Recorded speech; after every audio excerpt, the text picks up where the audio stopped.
వి gold trusted gold buyers తాకట్టులో ఉన్న బంగారాన్ని విడిపించి ఈ రోజు ఉన్న మార్కెట్ ధరకే కొనబడును. మరిన్ని వివరాలకు సంప్రదించండి 7710 రాష్ట్ర మంత్రి ఇందిరా పచ్చెన్నాయుడు గారి వ్యవహార శైలి ఎలా ఉంటుందనేటువంటిది ఇవాళ పేపర్లో చూస్తే మనకు అర్థమవుతుంది.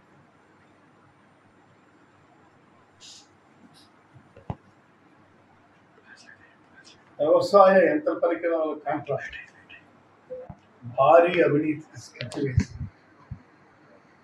వ్యవసాయ మంత్రి మరియు ఆయన ఓఎస్టీ చేసినటువంటి నిర్వాకానికి ఇది ప్రబల నిదర్శనం.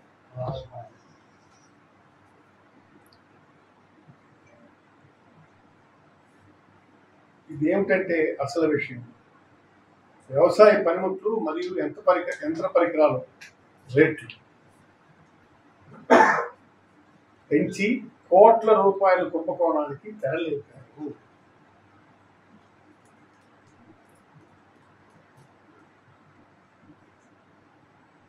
కంపెనీతో డీల్ కుదర్చమని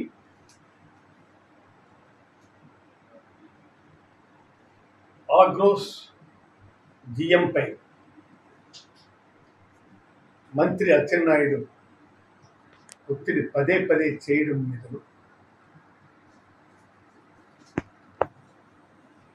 నీ అంతు చూస్తామని చెప్పి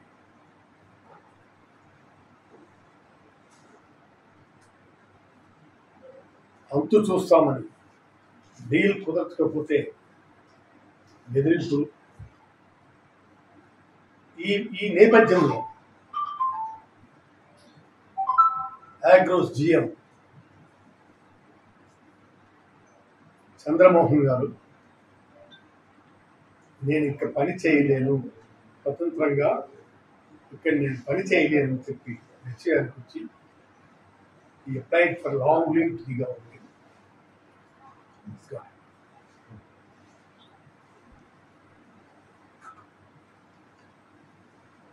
అవినీతి చేయమని నా మీద మంత్రి ఓఎస్డి ఒత్తిడి పెడుతున్నారు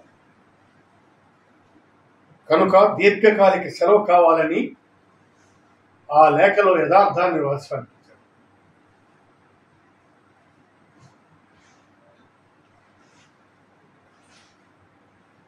ఆగ్రోస్ ఆధ్వర్యంలో గత ఏడాది అయితే 60,000 కోట్లు సబ్సిడీతో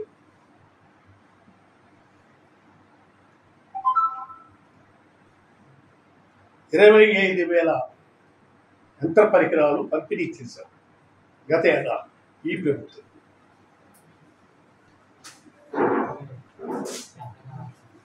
ఈ సంవత్సరానికి గాను 240 కోట్లు విలువైన యంత్ర పరికరాలు ఇవ్వాలని ప్రభుత్వం నిశ్చయించింది.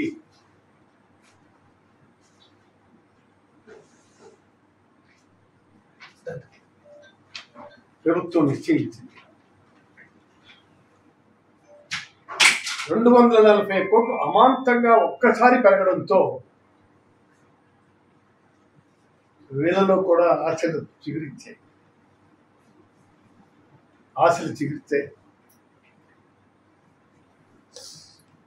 ఈ కాంట్రాక్ట్ అడ్డుగోలు అవినీతికి స్కెచ్ చేశారు.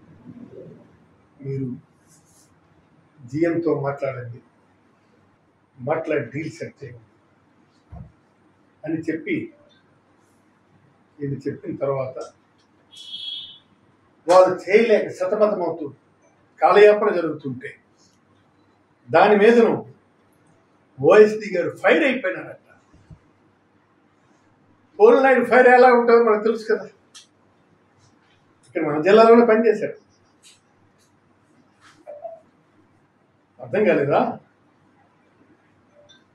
ఫైర్ అయిపోయి వాళ్ళు చేస్తే ఇంక నేను ఈ ఉద్యోగాన్ని నేను చేయలేను, నాకు సెలవు పెట్టండి ఈ ప్రభుత్వానికి ఒక నమస్కారం, మీకు ఒక నమస్కారం అని చెప్పి సెలవు పెట్టి వెళ్ళిపోయారు.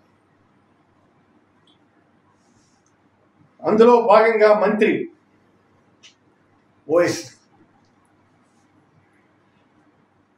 ఆగ్రోస్ జీఎంపై అవినీతి సహాయపడమని ఒత్తిడి పెంచారు.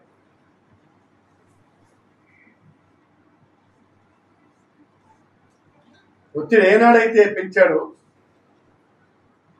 ఇక దాని మీదను నేను పని చేయలేనని చెప్పి సెలవు పెట్టి ఆయన వెళ్ళిపోయాడు. ఆలోచన చేసిన మాట వాస్తవమేనా? చెప్పాల్సినటువంటి అవసరం ఉంది ప్రభుత్వానికి. నేను తప్పించిపోదామంటే కుదరదు కదా. Why has applied for leave, for long leave, for long leave.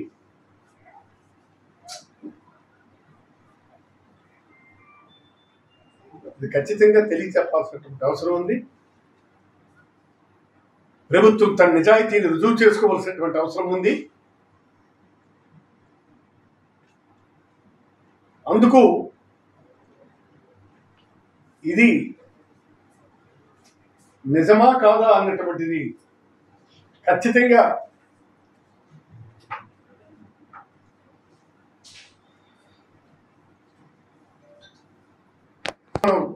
తెలియచెప్పాల్సినటువంటి అవసరం ఉంది. అయితే ఖరీఫ్ ప్రారంభమైంది. రైతుకు అవసరమైనటువంటి ఎరువులు, పురుగు మందులు అందించవలసిన మంత్రి 240 కోట్ల కుంభకోణం మాత్రం ముందున్నారు.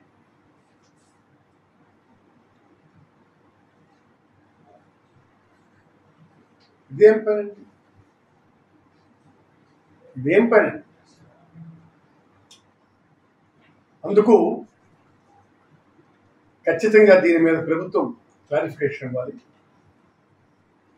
ఆయన సెలవు పెట్టి వెళ్ళారా? ఆయనతో పాటు ఆధారపడి ఉన్నటువంటి మిగిలినటువంటి అధికారులు కూడా సెలవు పెట్టి వెళ్తామన్నారా?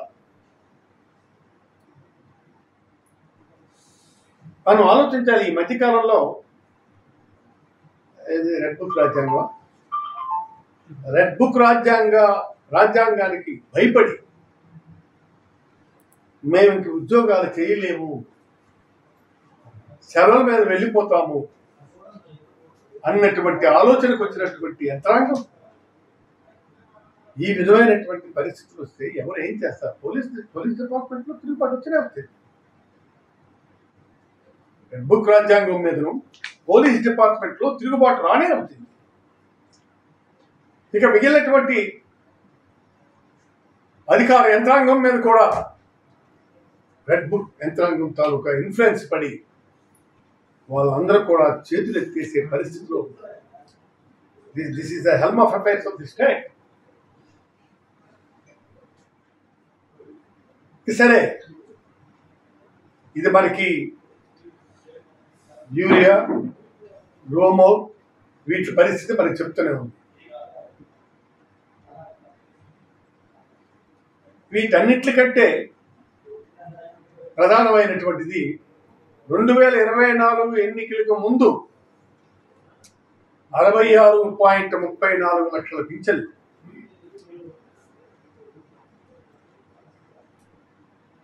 రెండు 2025 ఆగస్టులో ఇచ్చిన పెన్షన్ 62.19 లక్షలకి.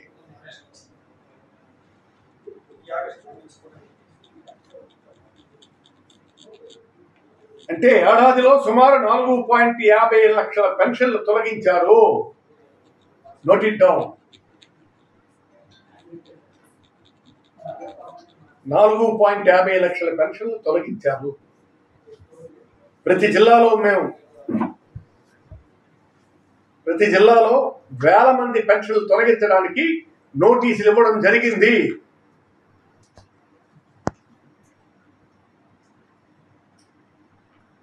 గత ప్రభుత్వ హయాంలో ప్రతి ఇంటికి పారదర్శకంగా పింఛన్ల పంపిణీ జరిగింది. నెల వస్తుందంటే పింఛన్దారులు సంబరాలు చేసుకున్నారు. ఇవాళ వికలాంగులు, వితంతువులు ఓల్డ్ ఏజ్ పెన్షన్ ఏజ్ అందరూ ఎఫెక్ట్ అవుతుంది. దీని మీద ఏమొస్తుంది? ఆ ప్రభుత్వం ఇచ్చింది, మీరు ఇవ్వండి. దాన్ని కట్ చేసి 4.50 లక్షల పెన్షన్ మీరు నోటీస్ ఇచ్చారు. గత ప్రభుత్వ హయాంలో ప్రతి ఇంటికి పారదర్శకంగా పింఛన్లు పంపిణీ జరిగింది.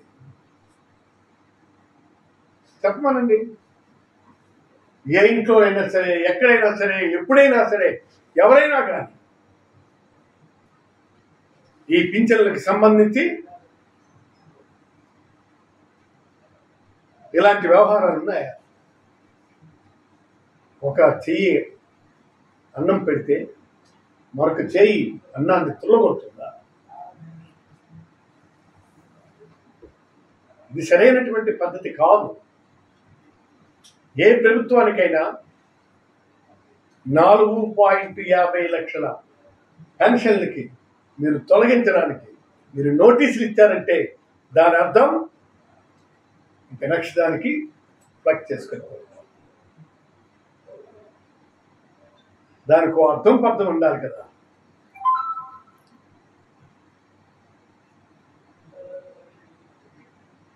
ఈ పెన్షన్ తొలగించడం మూలంగా పెన్షన్ల ద్వారా బ్రతకాలనుకున్నటువంటి వాళ్ళ బ్రతుకేమిటి?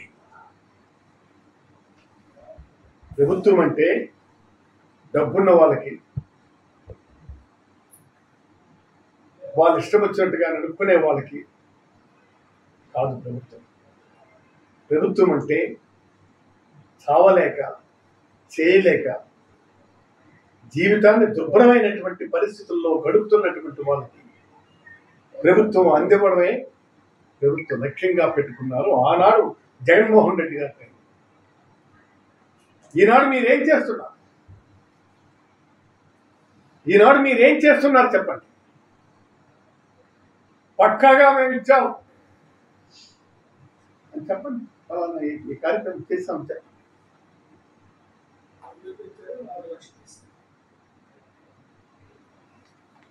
కాబట్టి దీన్ని చాలా స్పష్టంగా మేము చెప్తున్నాం.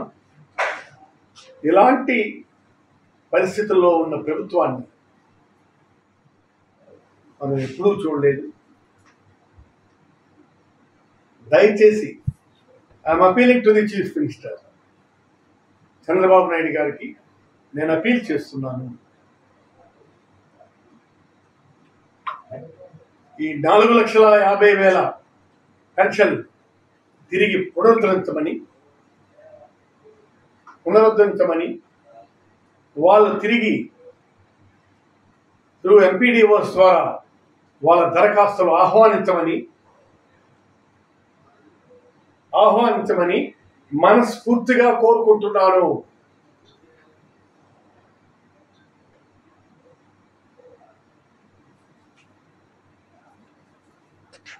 ఉన్నటువంటి పరిస్థితుల్లో ఇక్కడ ప్రభుత్వం ఉందా? ఏమయ్యా 4,50,000 పెన్షన్లు తీసిస్తుంది ప్రభుత్వం. ఇప్పటి వరకు ఖరీఫ్ ఈ నెల వరకు ఆగస్టు మంత్ ఎండింగ్ జూన్లో ఎంటర్ అవుతున్నాం, ఎరువులు రాలేదు. ఇదా ప్రభుత్వం? ప్రభుత్వం అంటే ఏమిటి? ఆ రోజు ఈ పథకాలు ప్రకటించామంటే ఆ డేట్ వస్తుందంటే నిండా చెమట్లు పట్టేసేది మా ఓటు వాళ్ళు కూడా. ఈ సంవత్సరం ఈ పద్ధతిలో మనం ఇవ్వగలమా? మొత్తం 33 పథకాలకి డేట్లు ప్రకటించి వన్ బై వన్ మనం ఇస్తుంటే ఎంతో కుంభనంగా, ఎంతో సంతోషంగా ఉండేది. అంత సంతోషంగా ఉన్నదాన్ని ఒక్కసారి ఎలా దీన్ని మీరు గమనించండి. Is it the way to deal with this? అందుకు నేను చాలా స్పష్టంగా చెప్తున్నా, ముఖ్యమంత్రి గారు మీరు చాలా ఆందోళన చెందొచ్చు. ఏమిటి నేను పెట్టిన పథకాలన్నీ అని అవుతుంది. కాబట్టి వీటి మీద ఒక మానిటరింగ్ కమిటీ వేయి. మీరు పెట్టడమే కాదు, ఒక మానిటరింగ్ కమిటీ వేయి. ఇది ఎంతవరకు చక్కగా సక్రమంగా ఇంప్లిమెంట్ అవుతుందని తెలుసుకొని దాని మీద సాక్షి మీ క్యాబినెట్లోనే నువ్వు వెళ్ళి డీల్ కుదుర్చుకోండి రాబోయ్యా అని చెప్పాను. ఆ ఓఎస్ని ప్రాణం తినేస్తాడు, పారేసేస్తాడు. ఆవిడ పిలిపిస్తే లెఫ్ట్ అండ్ రైట్ ఇస్తే రైట్ ఆయన సెలవు పెట్టారు. దీని మీద వివరణ ఇవ్వనివ్వనండి. పోనీ పెన్షన్లు ఇవన్నీ మాట్లాడండి. దీని మీద వివరణ ఇవ్వనివ్వనండి. అందుకు నేను సీఎం గారిని అడుగుతున్నాను, ఆయన మీ ప్రభుత్వానికి సెలవు చీటీ పెట్టేసి అన్నటువంటి తెలుసు. దీనికి మనస్ఫూర్తిగా నాకింద ఎవరి మీదనో వ్యక్తిగతమైనటువంటి కక్షలు కార్పణ్యాలు ఎట్ లేవు. కానీ సమర్థవంతమైనటువంటి నాయకత్వాన్ని మీరు ప్రోత్సహిస్తున్నారు కాబట్టి, సమర్థవంతమైనటువంటి మంత్రివర్గాన్ని మీరు కోరుకుంటున్నారు కాబట్టి, అలాంటి మంత్రి నేను అడుగుతున్నాను. అందుకు ఈ విధమైనటువంటి వ్యవహారం పట్ల సీరియస్గానే స్పందిస్తూ నేను మీ దగ్గర నుంచి సెలవు తీసుకుంటాను. For latest updates on India-Pakistan tensions, download RTV Live app.